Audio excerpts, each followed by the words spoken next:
কোন একজন নবী আল্লাহকে বলেছিলেন যে আল্লাহ আমি মারা যাওয়া কোনো মানুষকে দেখতে চাই, সে কেমন আছে। এটা শুনেন ভালো করে হাদিসটা। মারা যাওয়া কোনো মানুষকে আমি দেখতে চাই, সে কেমন আছে। আল্লাহ পাক সেই নবীর আরজি কবুল করলেন, বললেন আচ্ছা ঠিক আছে দেখাচ্ছি। কবরের সামনে গিয়ে দাঁড়ালেন।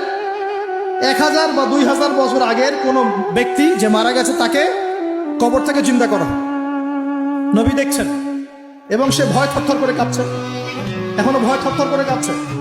নবীজি আমাদের নবী নন, অন্য কোনো নবী।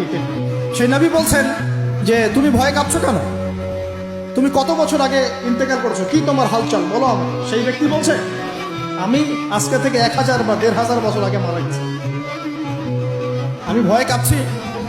যখন আমি মারা যাচ্ছিলাম মালাকুল মউত যা আকৃতি নিয়ে আমার সামনে এসেছিল, ওই আকৃতি আমি এখনো ভুলতে পারি না, তাই দেখে আমি থরথর করি।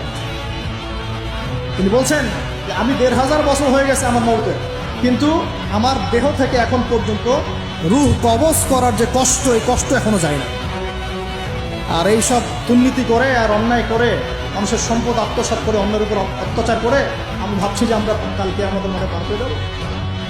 খালি কবরে যাও, তারপর বুঝবো। আল্লাহ রাব্বুল আলামিন আমাদের সবাইকে হৃদয়ের চোখটা খোলার তৌফিক দান করুন।